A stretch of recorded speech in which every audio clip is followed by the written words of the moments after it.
Okay, be honest with me for a second. Where did your day actually go? Because I personally guarantee that you did not just lose 3 hours in one sitting to your cell phone. You lost it in like a bunch of 12-minute chunks. You didn't sit down and decide to scroll for 3 hours straight. You simply just checked your phone for one brief moment. And then your friend texted you, and then you were just gonna watch one more video while you're waiting for that reply, of course. And now somehow it is 11 p.m. and you did none of the stuff you actually wanted to do. That's the kind of issue that plagued me while I was at school last semester, and here is what you can do to fix it. But here is the secret flaw that most time management advice has. Well, it's simply designed for a day, a perfect day that never exists. You could use the Pomodoro method. You could also wake up at 5 a.m., all of which work, but none of that matters if your focus gets stolen every 15 minutes by something you never wanted to do to begin with. Because here's the truth that nobody tells you. You're not actually bad at planning your time. You're just bad at defending it once you've already planned it out. But before we get to how to solve this issue,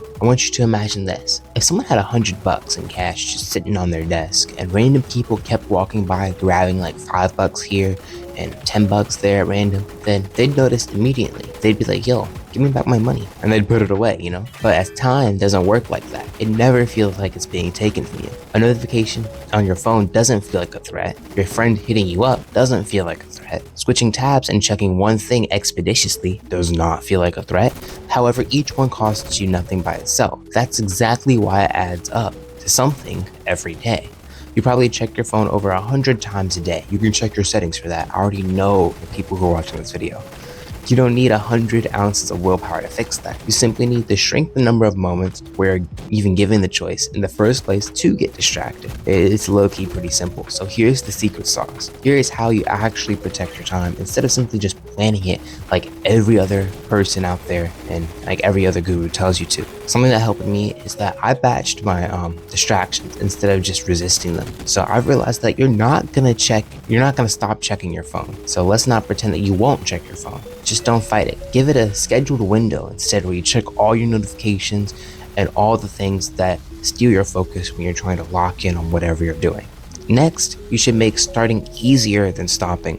Honestly, most people try to protect their time with willpower, which also depletes throughout the day. That's the wrong move. And honestly, it's why it never sticks. Instead, remove the friction from the thing you actually want to do and add a friction to the thing that distracts you. Put your phone in another room. I use that a lot. I add time limits to certain apps I procrastinate on, Crunchyroll. You're not relying on your in-the-moment self. That version of you, I found out, is very weak.